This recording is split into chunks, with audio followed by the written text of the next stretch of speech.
partner. Her body has never been found. He was arrested in April of last year. A separate jury at the same time finding his father not guilty of helping him cover up the crime. Alex Stone, ABC News. Charges for a man accused in a string of shooting deaths in Stockton and Oakland, California.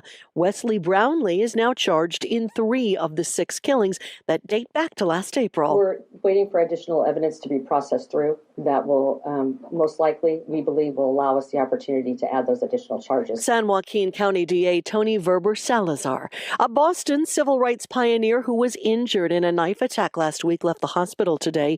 Jean McGuire was stabbed multiple times while walking her dog. We can't live together without killing each other and endangering each other. We're in real trouble. The 91-year-old said until the attack, she always felt safe walking in Boston. Ukrainian President Volodymyr Zelensky says Russia's latest airstrikes left hundreds of thousands without power or water. Meanwhile, a 5th death in this week's drone strike on an apartment building in Kyiv. I don't know why. Because this is not military, with only civil people, only civil. He's only civil people. Why? For what? She lives in the building. Stocks closed higher again today, the Dow up more than 300 points. You're listening to ABC News. Get up to the minute forecast and temperatures for Beaumont, Banning, Redlands, Palm Springs, your community, national or international cities, on KMET's website, KMET1490am.com. The station now features AccuWeather. AccuWeather offers weekend and extended forecasts along with the latest radar map and current conditions. AccuWeather on KMET1490am.com. Log in every morning for your daily forecast. Everybody loves to hear what Grandpa has to say because Grandpa speaks with wisdom. Here on KMET, Saturday morning at 9 a.m. Be sure to listen. The following is a paid program. Views and claims expressed are those of the program producer and are not endorsed by this station. Opinions expressed are not necessarily those of radio station KMET, its management, employees, or affiliates. Welcome to KMET 1490 AM ABC News Radio and the Southern California Business Report with Yvette Walker, a show dedicated to highlighting successful Southern California businesses and the people behind them. Welcome and thank you for joining the Southern California Business Report on ABC News and Talks, KMET 1490 AM, 98.1 FM, and KMET TV. I'm Yvette Walker, live, blasting our signal from the center of Southern California, serving a population of over 25 million. Get us crystal clear and on demand by downloading the free live streaming app on Google Play or the Apple App Store. A huge shout out to the team, as always, Mitch, Bill, and Sean. I love you guys. And to our special advisory committee, Bill Morris of UCI School of Business, Jose and Camila Rubio, thank you so much. Today, I have the distinct pleasure of introducing Charee Gillins. She has served as a communications professional with a career spanning over 20 years, most recently as the Associate State Director of Communications in the California office of AARP for 14 years. Prior to AARP, Charee worked in the Marketing and Communications Department for United Way of Greater Los Angeles. Throughout her career at AARP and United Way, Charee has designed and implemented communications and marketing programs for numerous strategic initiatives, consumer education and advocacy campaigns, and signature events that informed and engaged key audiences. She is also a graduate of California State Polytechnic University of Pomona. Together with her husband, Anthony, she has 3 sons, ages 23, 22, and 18. In her spare time, Charee enjoys supporting youth sports, traveling, and local causes. Thank you so much for joining us today, Charee. Thank you for having me, Yvette. Beautiful. So as you know, all of our guests are asked the same question up front. So as the Marketing and Communications Director now for the Inland Empire Community Foundation, please, take us through that journey and what inspired you to pursue a career in the nonprofit sector. So I started my career in the nonprofit sector and philanthropy over 20 years ago. And I started in the 90s working at United Way of Greater LA. So I was there about 5 years. championing the donors from Los Angeles County and the nonprofits there doing the amazing work that they do addressing poverty and homelessness. And it just stuck with me. After 5 years there, I moved on to AARP, advocating for older adults and seniors. And I spent a little close to 14 years there, championing the causes of seniors and many of the important topics related to that. And took a little break and found my way to the Community Foundation here.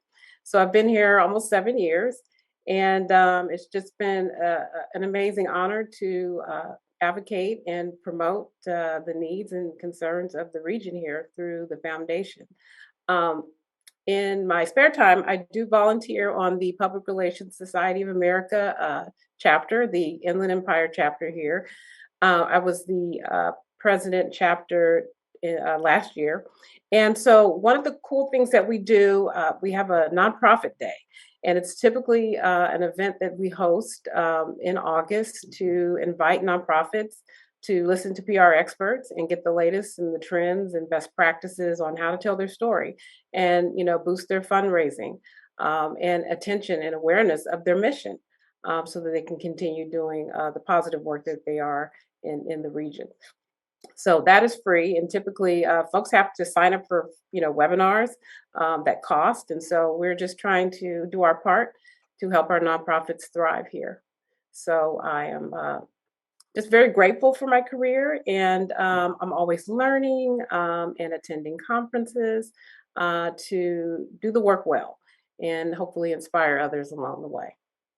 Absolutely. And your work has been highlighted. And I met you as the president of the PRSA, Yes. and your work there and the recognition of those around you was just absolutely phenomenal. So thank you Yes. for your efforts Yes. in that way as well. So, just given the fact that what we've heard so far, the Inland Empire Community Foundation is absolutely unique. But please, tell us a little bit more about what makes it unique. Yeah. Well, let me just step back and just describe the Community Foundation. We actually recently did a rebranding. We were formerly known as the Community Foundation, serving the inland region through philanthropy. But we are now known as the Inland Empire Community Foundation. And we did that to really align ourselves much stronger to the region that we serve. And Inland Empire is home. So the foundation was founded in 1941, and we're celebrating 80 years of philanthropy and giving. So we're really excited about that. And our activities are coming to a close, but we are excited about this important milestone. But really at the core of our mission, it's building healthy and thriving communities through philanthropy, to strengthen Riverside County and San Bernardino County and all the residents here. So we typically do that by working with individuals and families, corporations, businesses, large funders who care passionately about making this region better for all and making sure this region is equitable and just for all with unlimited opportunities. Currently we manage over 130 million in charitable assets and from 397 funds. A big part of our work here is growing the resources so that we can do the grant making that will make a difference in this region for so many people that call the Inland Empire home. This region is growing by leaps and bounds. The population stands at over 4 million, of which 50%. The Latino community makes up 50% of the population. So it's very diverse now. And the needs are great and varied. And it's very important that we pay attention to that and also, help our donors along the way see what the needs are and invest in it. But that's what makes our foundation unique. So you're not really given to any one particular issue. It's all about, having a conversation with us and we help to, help them create a plan that's tailored to their interests. And they can support a number of organizations and we can, make the grants on their behalf. So we're just so proud to manage the funds that we have and the assets that we have that donors entrust us with their their assets, their resources that we, invest and administer on their behalf. And we're just really honored to partner with the proud residents of this region that want to do good and want to help their neighbors out. So just really briefly, the grant making that we do supports, important work around arts and culture, children and families, youth. We support educational scholarships, environmental causes, and, individuals come to us with their particular passion and cause, and we help them create a charitable plan to, do good. And one other thing that makes us unique is that we're helping our donors create legacies, and so that's what foundations do. And there's over 700 community foundations, and many of them are planted in their counties, or some are statewide. And they're created for and by the community. So the money is raised, in a geographic area and awarded there. Though I will say some donors, have us do grant making that supports groups outside of the county. But the majority of the funds that we manage, the giving and the grant making is centrally located in Riverside and San Bernardino counties. Right. And so with that said, again, the Inland Empire Community Foundation has been doing this for 80 years. And all of the points that you covered really point to a very sustainable, nonprofit, philanthropic model for support, not only for donors, but also nonprofits, given the fact that you're managing how much, over $150 million and $130 million and, different assets representing different nonprofits as well. And that's kind of my experience with the Inland Empire Community Foundation, having served on other boards that, you did manage our funds for, and, being able to witness and receive the wonderful resources that you do offer to those that hold funds with you. Right. So please talk a little bit more about the types of, nonprofit support, grants, scholarships, the money that you manage to put out into the community. Yeah, so we on the nonprofit side, we do amazing grant making. We have a wonderful grant making grants department, and last year we granted 19 million in grants to nonprofits and scholarships to students in the region as well. The thing about scholarships is that that's really how the foundation started. The founder, Charles Browse, had a specific passion for supporting students with scholarships attending Riverside Community College. So it ended up expanding into, grant making to nonprofits across both counties, over that 80-year span. But just alone last year, through the generosity of our donors, we were able to award $19 million in grants and scholarships. So that can only happen, and it's only possible from the individuals who come forth and, respond with generosity. And we're just so proud to partner with them. We also have so that makes it possible for us to offer grant making opportunities for nonprofits to learn about funding that they can apply for. And so I encourage, nonprofits to visit our website. We keep our information very fresh and current there. And there is a nonprofit tab where you can learn about current opportunities to apply for funding. And so we do a number of cycles. And we don't currently have anything up right now, not for nonprofits, but we do have for students, and I can talk about that a little bit later in the interview. But I do encourage nonprofits, the nonprofit communities, even if you've never received a fund from us, check out our website. We also hold technical workshops for nonprofits to have successful applications, and so we try to walk folks through how they can, submit a successful application. And if you don't get one, the first time, come back again. We want to support the work that you are doing. We live in a very large region. There is a lot of need here, and our region is under-resourced. It is underinvested, and we need the people who call this region home to be generous. And we thank all of those who have come forward to be generous, and we're always at every opportunity thanking our donors who are making it so very possible for us to, provide funding for the nonprofit sector and to meet all the needs out here that are currently present. So.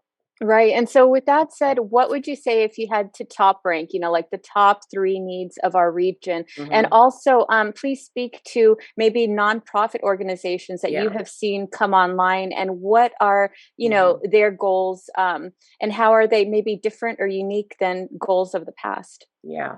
So again, just a lot of need out here.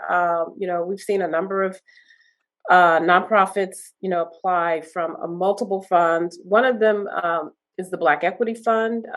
The fund was started after the protests in 2020. In their first round grant making, they awarded $740,000 to 16 nonprofits. And a lot of these groups that came forward weren't even aware of the foundation. But we do partner with the Black Equity Initiative of the Inland Empire, and they help to review a lot of the applications that came in. So it's really about helping them scale up their work to advance racial equity in the region and to tackle systemic racism and structural racism out here that affects the Black community. We also have the Community Impact Fund. That fund was restructured to focus on nonprofits that center and prioritize diversity, equity, and inclusion. And so with that fund this year, we announced the distribution of, I believe, almost $600,000 to 40 nonprofits. Equity is at the center of the work that we do. It guides our work when it comes to grant making, when it comes to hiring, when it comes to so many facets of the organization. And that's what the community demands and wants to see. And so it has always been a part of our values, inclusion and, integrity and, excellent service. And so we try to deliver that each and every day and through our interactions with our donors and supporters and the nonprofit community.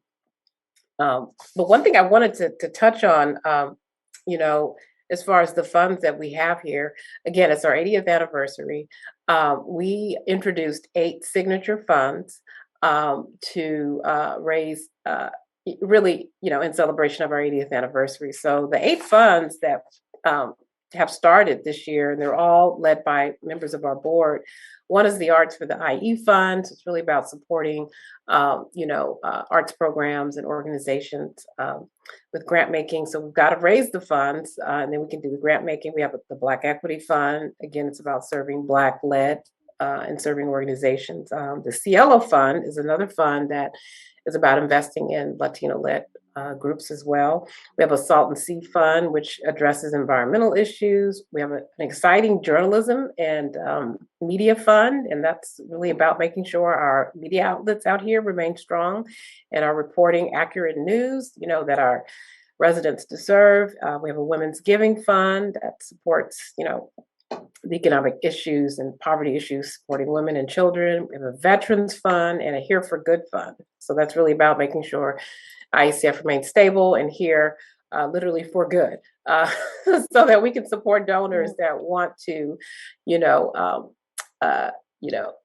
exercise their charitable interests. So again, there's a lot of need across the board. There's a number of exciting ways to, be a part of this.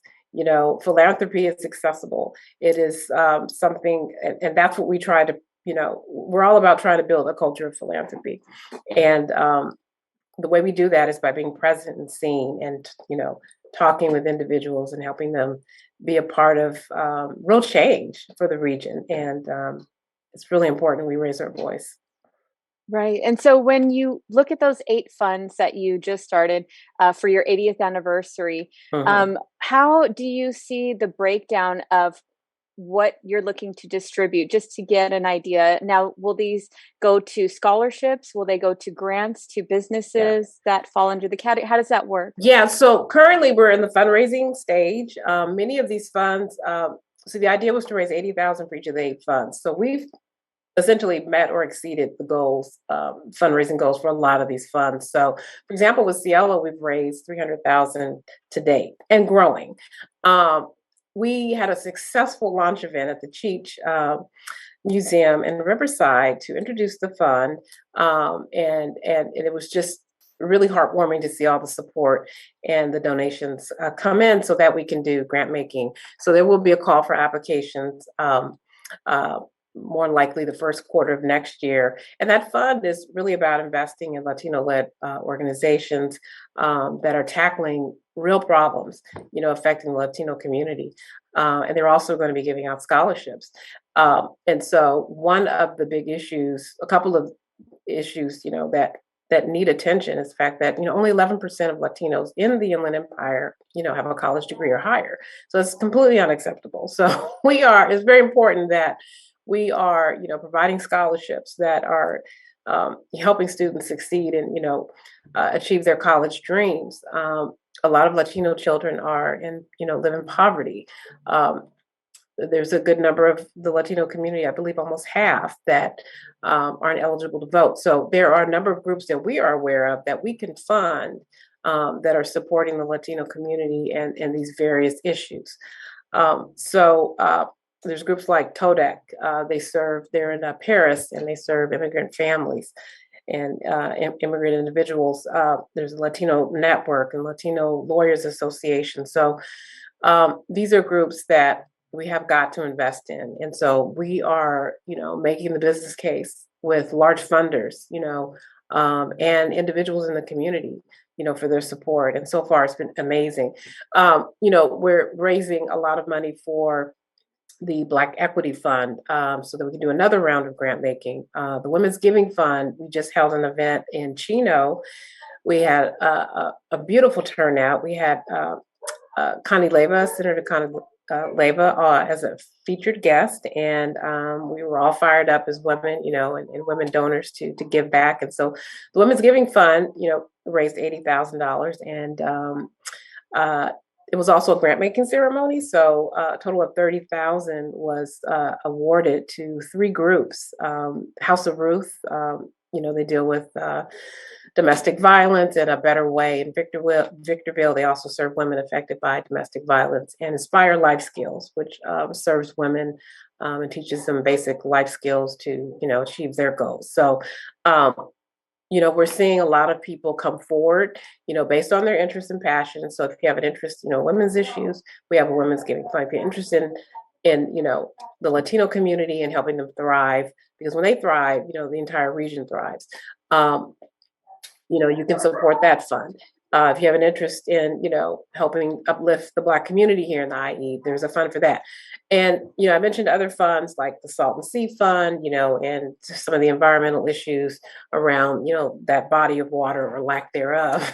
That's a whole nother subject. And there's groups that are educating residents, affected by the Salt and Sea. And then there's the Veterans Fund. So for those who serve their country and have an interest in, helping veterans who are homeless or need, basic life services, your philanthropy can make a difference. So, and then of course we have Here for Good. So that's a fund that, just supports the strength and health of the foundation so that we can deliver on our services to the nonprofit sector and to our donors, and so that we can remain the community champion that we are. So that kind of gives you a flavor of the funds that we're really trying to get out in the forefront. And, we just invite people to visit our website, iegives.org, to learn about the foundation and the funds under our 80th anniversary tab. You can see all the wonderful funds that have been introduced and how you can be a part of, real change here. Beautiful. So we're going to come up on a break right now. So for those listening, I'm Yvette Walker on Southern California Business Report on ABC News and Talks, KMET 1490 AM, 98.1 FM, and KMET TV, talking with Charee Gillins, Inland Empire Community Foundation Director of Marketing and Communications, with an update on the world of philanthropy, opportunities to apply for grants and scholarships, and ways for nonprofits to access services aimed at success when we return.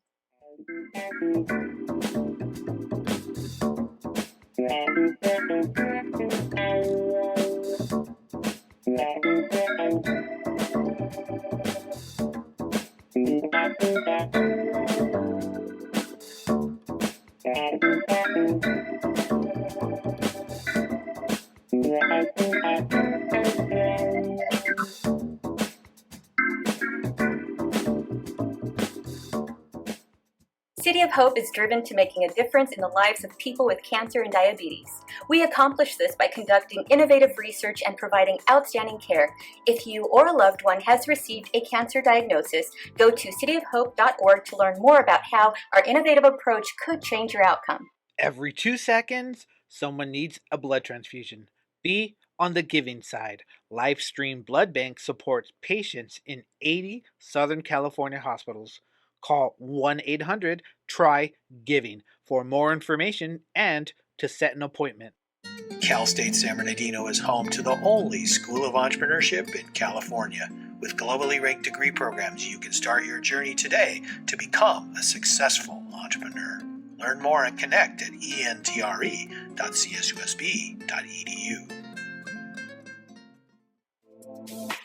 Ontario International Airport is onto a better way to fly with over 65 daily non-stop flights to more than 20 major destinations and the easiest airport experience in Southern California. Visit flyonto.com/Ontario to learn more about Ontario International Airport today. Hi, I'm San Bernardino County Sheriff Shannon Dykes. If you're looking to start an exciting career in law enforcement and make a difference in your community, we are hiring dispatchers, nurses, deputies, laterals, and many more. For a complete list of our jobs and more information, visit sheriffsjobs.com. It's summer, the sun is shining, and now's the time to make the most of your solar panels. Don't lose up to 50% of your solar panels' efficiency just because they're dirty. Get the most out of your solar panels and call my friends at Solar Panel Cleaning Specialists at 951-663-7502. That's 951-663-7502. Mention this ad and receive your discount. Offer expires December 31st. The University of Laverne is rated first in California for alumni satisfaction. Learn more about accelerated programs offered online and on campus in Laverne, Irvine, Ontario, Burbank, or College of the Canyons. Visit go.laverne.edu. The University of Laverne. go.laverne.edu.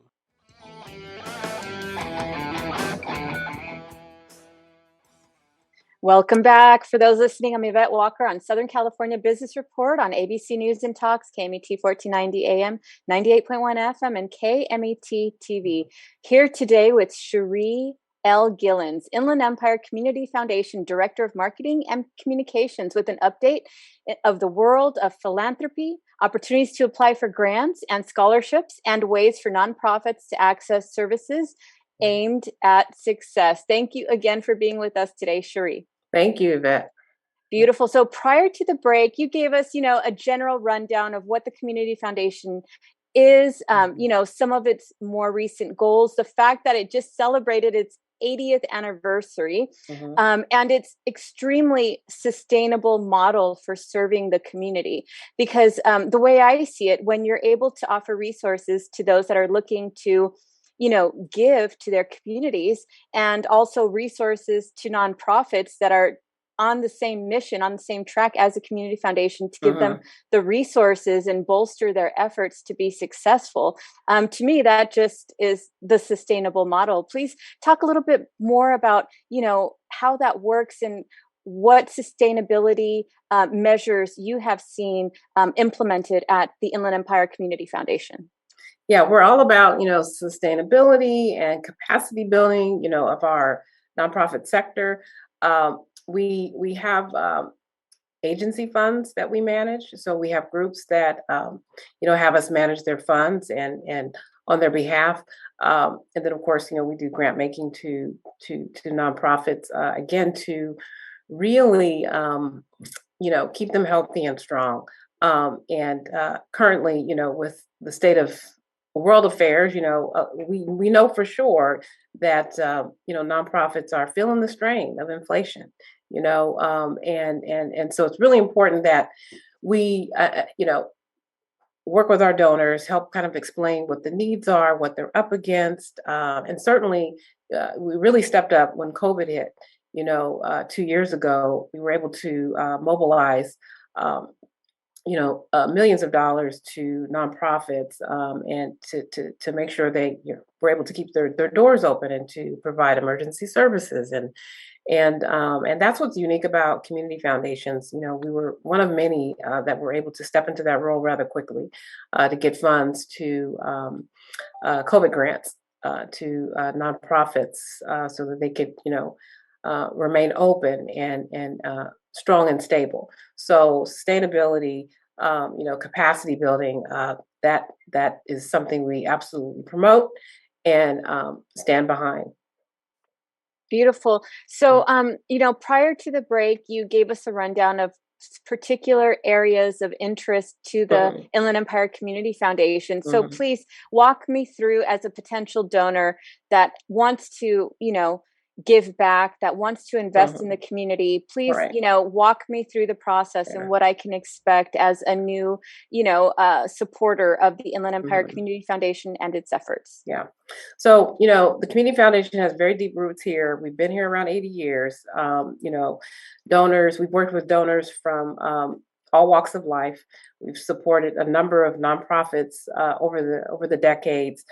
So people trust us as a philanthropic partner. And we just want more people to know that. And so we have a very knowledgeable team at the foundation. We have a wonderful charitable giving team. And I forgot to mention, we have offices not only in Riverside, but in Coachella Valley and San Bernardino. So we know the region is large, and that there are donors from every corner of the region, and we want to, be present and serve donors that, want to create real change here. But yeah, we have a wonderful team, and you can expect, personal service and excellent service. And again, our expertise on the emerging issues here. We also, work with donors and help them create a charitable plan, that's based on their interests. And it really starts with a conversation and understanding, what it is that you would like to do. How would you like to give back? We work with donors whose careers started in the Inland Empire and they may live in another county, but because, the region, gave so much to them, they want to give back. And so they'll start a scholarship fund and they want to support, graduating seniors from, Riverside County or San Bernardino County. And so we'll walk them through how that works and how a scholarship fund is set up, and how the students get the money and to help them with their careers, or an individual come to us and say, I really love animals, I want to make sure in fact there's a fund, it's really neat. It was set up many years ago. It's the Herdina Memorial Animal Fund. And it was set up to support veterinary costs for seniors who are low income, and just really making sure that they're able to take care of their pets and be able to afford to do so. And that fund was set up so long ago, it's still helping seniors to this day. So that's what's so unique about the foundation. You can certainly make a difference right now, an impact right now, because we do have donors that are like, hey, I want to give right now. I want the money to go to the nonprofit that I desire. But the giving can also make such a huge impact, beyond your lifetime. And your funds are in good hands with us because we're going to honor the agreement that is with us. So there's a number of options, a number of ways you can give. You may not be ready to open up a fund right now, but you can certainly give to the almost 400 charitable giving funds that we currently hold at the foundation. And it goes across so many different categories and causes. So there's one fund called the Aaron Norris Creative Fund, and that fund was recently set up to support arts programs in Riverside and San Bernardino counties. So it can help support programs, youth programs and performing arts programs and theater and music lessons and all of that. And all that, can continue, through philanthropy. And so, you can go to our website, iegives.org, and /donate, or there's a donate button, and you can search the list of all the funds that we manage and make an online gift on the spot. And then peruse our website to just learn about all the other things that we do and how we work with donors. Or you may be ready to establish a fund. So, and there's a number of ways you can reach us, of course, through the website. You can contact us at 951-241-7777. You can certainly email us, and all of our contact information is on the website. So we're all about providing excellent service and doing so with integrity. And, we've got strong roots here. We also try to help our donors understand some of the current issues affecting the region, like low college attainment here. Even though I mentioned the Latino community rates are low, we're still, as a region compared to others, we don't have as many college graduates here. So it's really important that, students are supported with the funding that they need to get to and through school. So we're really paying attention about that. We're concerned about our economy. We want to make sure we have good jobs here, and that folks have, an opportunity to earn a decent income to take care of their families. And so there's a number of things we're paying attention to. Actually, as recently as this morning, we announced a $4.7 million grant from the California Arts Council. So this is really cool. We're working with the California Desert Arts Council, San Bernardino Arts Council, and Riverside Arts Council. We announced it together that we received this $4.7 million grant to do some re-granting to support artists, individual artists, and arts organizations that can help, spread important messages around, public health concerns, COVID. There's still all these other issues out there. So you can reach, and the target audience is, marginalized, like underserved communities. So you can reach these communities through art and public art projects and special messages that artists can start. And so they need funding to do it. And so we believe artists can be a part of the solution in terms of, spreading important public health messages throughout the region. So we announced that today. And so we will be doing some listening sessions, and then we'll be asking folks at the top of the year to apply for funding to help us, reach the region with important public health messages. So it's really about addressing, public health inequities, and we believe through special projects done by artists that we, can help accomplish that. So another neat thing that we did last year is we launched the Office of Policy and Engagement, and this is a department, led by Julian Cuevas, our director here, to advocate on behalf of nonprofits in the Inland Empire, for more resources here. So, and also helping them, raise their voice, with legislators and civic leaders to bring more, investment here, because, we're an area that is, again, under-resourced and under-invested, and we've got to advocate. So this office, just 2 years in, has done amazing work.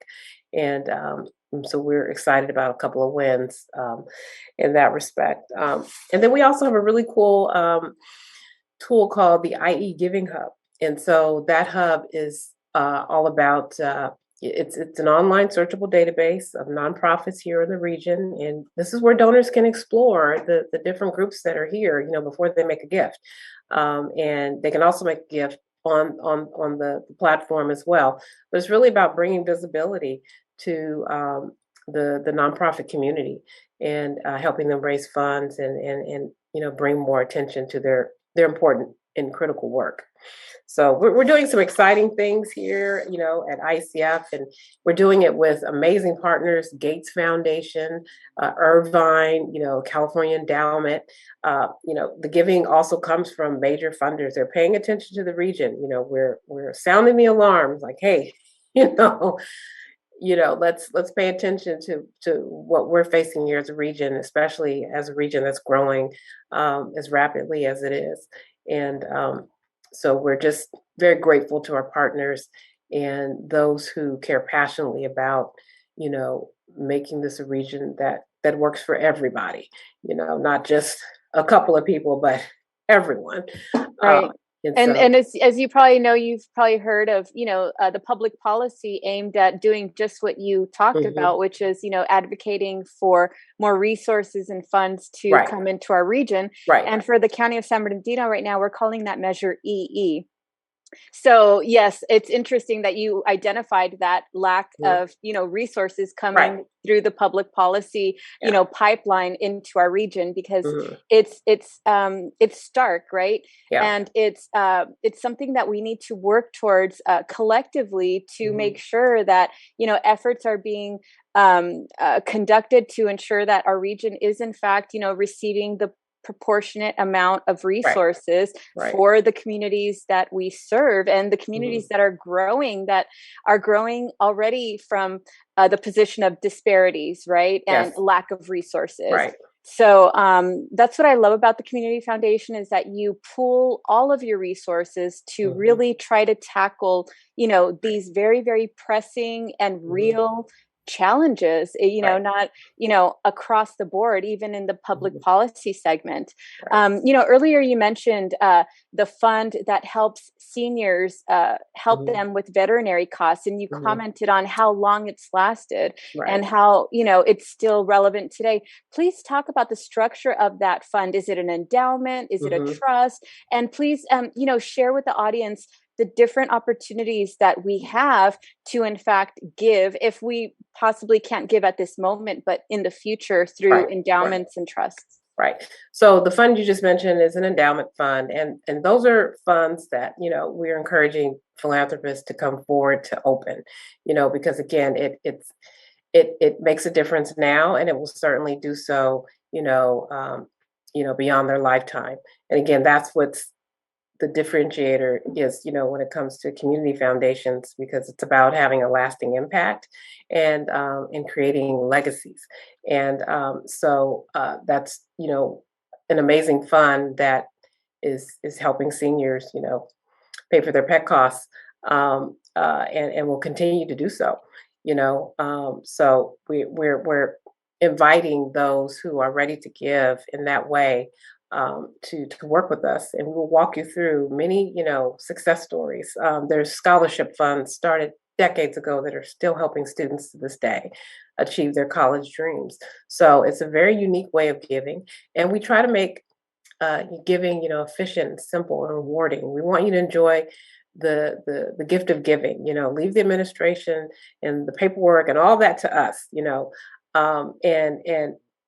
it's just about serving you and helping you, meet your charitable interests.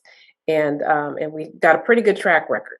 So we're excited to, just have these conversations with you, whether you're ready to start an endowed fund or a non-endowment fund. Sometimes people will start a fund that's non-endowed because they just kind of want to test us out. It's like, okay, well, here's the fund for this particular need, and spend it down before the end of the year.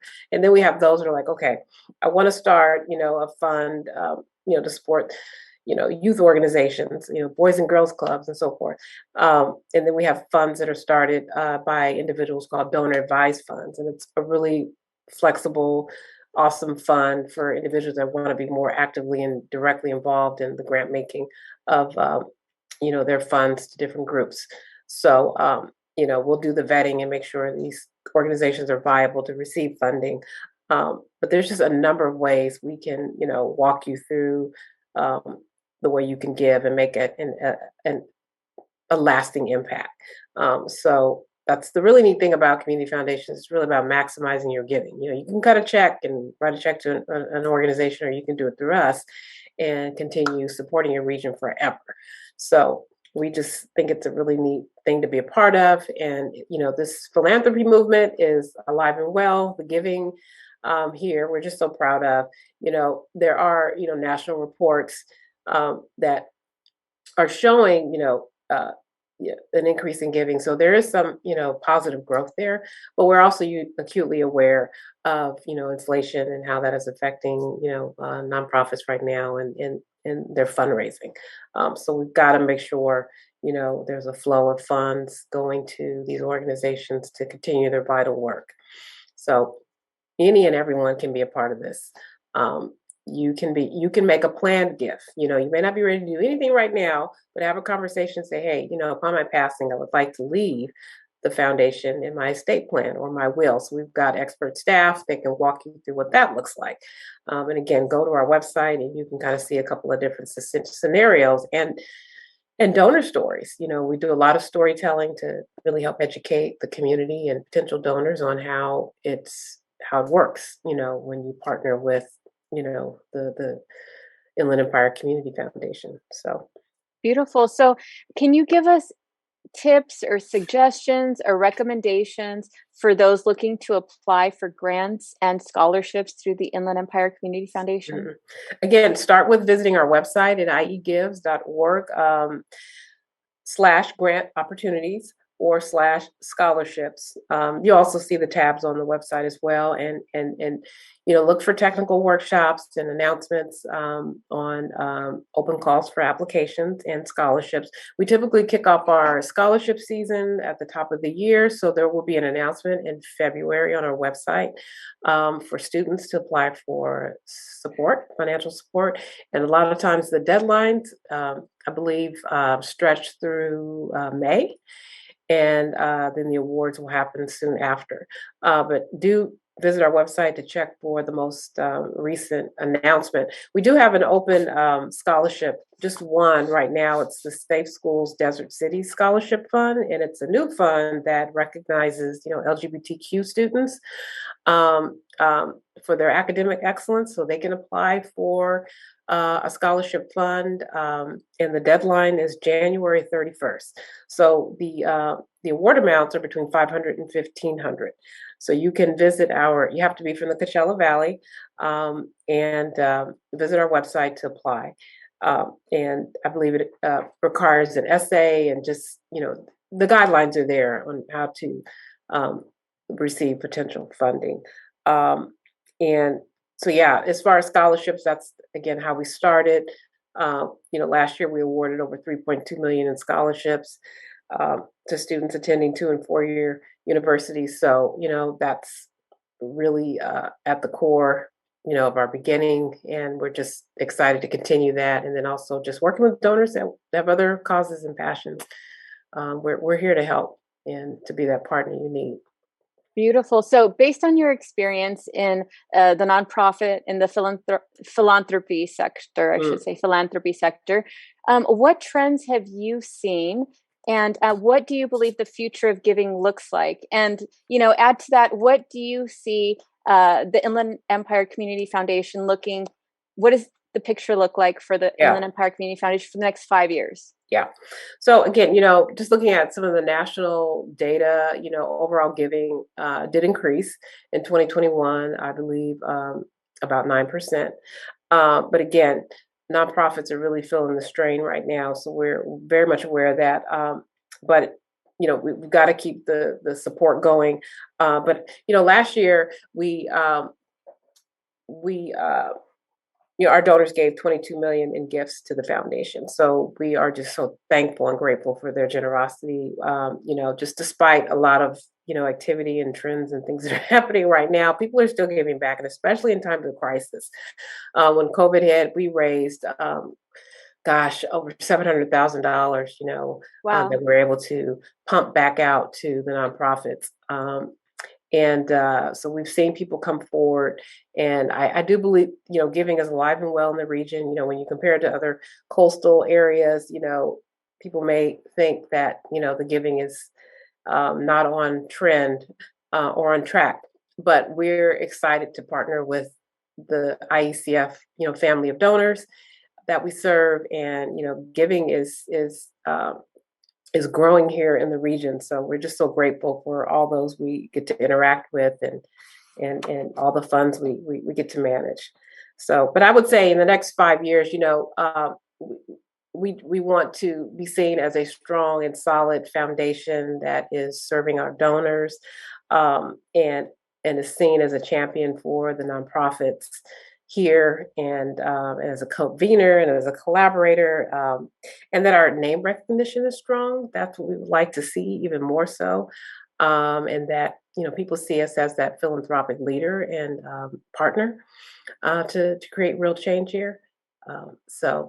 We believe the future is bright, and we're looking forward to working with new donors, and we want to help you get started. So please reach out to us. Beautiful. And so personally, what does it mean to you to work in this world and, really go after the mission of serving the community through these various funding channels and really, interfacing with those donors and relaying, that information of the needs for our region? Please talk to us about what that means to you. I mean, it's very rewarding work. So, and I think that's why I stayed in the nonprofit sector, because I know at the end of the day, lives are being changed. Communities are feeling more hopeful. So, as opposed to, promoting a product, it just feels really good to advocate on behalf, of my community. And, I'm a resident of the Inland Empire. So, this has been home for many, many years. And it just feels good when we do, we were just out taping video for grantees of the Women's Giving Fund, so we got to visit with House of Ruth in Pomona and A Better Way in Victorville and Inspire Life Skills in Corona. And you're seeing firsthand, the work of the nonprofit, the programs in action. And it's that the funding is making a difference, because they're able to deliver on, their services and help residents who are coming through their doors. And so when you're part of, a team that's promoting ways that you can give back so that, these groups can continue helping women, and others, it's very rewarding. So it's something I encourage others. If there's others out there that want to work in the nonprofit sector, volunteer, join a board, contribute your time and talent any way that you can. Maybe it will turn into a job opportunity. Who knows? But nonprofits, they need help with grant writing, they need help with fundraising, and storytelling. So if you feel like you can be a part of the solution and help our nonprofits out, we certainly encourage it. Beautiful. And you are absolutely beautiful. Thank you so much for being with us today, Charee, and, educating us on, what it is that you're doing alongside the Inland Empire Community Foundation. Thank you so much. Beautiful. All right. So for everybody listening today, don't forget to look for us on Facebook, YouTube, LinkedIn, and Instagram. Check us out on scbrtalk.com. And don't forget to download the free live streaming app on Google Play or the Apple App Store. Don't miss my interview with Sheriff Dykes and Jesse Armendariz. Sheriff Dykes was raised in a law enforcement family and has lived in San Bernardino County for over 40 years. In high school, he was a Sheriff's Explorer Scout. After graduating, he enlisted in the United States Army and was assigned to the 101st Airborne Division, where he served as a military police officer at Fort Campbell, Kentucky, and Sinai, Egypt. After his tour of service in the military, Sheriff Dykes worked for the Department of Veterans Affairs Police Department in Loma Linda, California. He was hired by the San Bernardino County Sheriff's Department in 1991 and attended the Frank Bland Training Center 106th Basic Academy session. Sheriff Dykes has a bachelor's degree in criminal justice from Cal State San Bernardino and a master's degree in communications from Cal Baptist University. Jesse Armendariz was born and raised in San Bernardino County. A strong believer in hard work, Jesse got his first job pressure washing trucks for a local logistics company at the age of 16. He was eventually able to take advantage of an apprenticeship program to become a licensed mechanic. After graduating from the first class at A.B. Miller, he started his own small business in Fontana. Since then, he has earned national recognition and was named one of the top 250 Hispanic realtors in the United States by the National Association of Hispanic Realtors and is a board member for the Inland Valley Association of Realtors. Next week, we will be talking about Measure E again. We will have Mr. Jeffrey Burham and Mark Baird. Jeff Burham is chairman of National Community Renaissance. In 1991, using his own resources, Mr. Burham co-founded the National Community Renaissance in response to the need for affordable housing in San Bernardino County. 5 years later, wanting to provide more than shelter to low-income families and seniors, he co-founded the Hope Through Housing Foundation to offer programs and services that transform the lives of residents. Today, National Core is one of the largest national nonprofit affordable housing developers in the country. Burham is a longtime affordable housing advocate. When early in his career, he was one of 22 real estate professionals to be appointed by Congress to serve on the Millennial Housing Commission, whose mission was to make recommendations for federal housing policies to legislators. During his 30 years in the development field, Burham established 3 successful real estate companies in addition to National Core and Hope Through Housing, including Diversified Pacific Communities, a builder of custom quality single-family home communities throughout Southern California, Diversified Pacific Opportunity Fund, founded in 2008 in response to the market downturn and has raised more than $60 million in private capital to purchase and develop land and other real estate assets, and the Colonies Crossroads, a land investment group that has developed over 400 acres of a master planned community featuring more than 1,000 residential homes and more than 1 million square feet of commercial space, of which Burham is a managing partner. Mark Baird, he is a Christian husband, father, Army veteran, and former sheriff's deputy involved in drug interdiction and is a pilot. He spent 30 years flying for a military contract airline, flying all over the world into multiple conflict zones, including Serbia, Somalia, Rwanda, Central Africa Republic, Sudan, Afghanistan, and Iraq. He was a reserve sheriff's deputy involved in drug interdiction. He is currently a fire tanker pilot. He and his wife started the current Jefferson State split effort due to lack of representation and dilution of vote, which is ongoing today. They have been fighting the resource and water with agencies of California government for over 30 years. They have sued California in federal court, both for lack of representation and in a separate case to enjoin California from the outright ban on Second Amendment guarantees.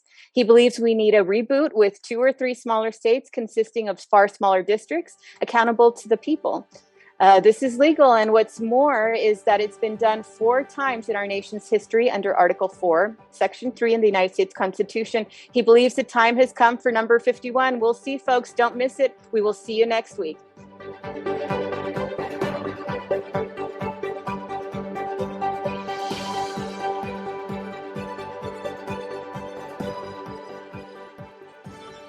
This has been the Southern California Business Report with Yvette Walker on KMET 1490 AM, FM 98.1, and ABC.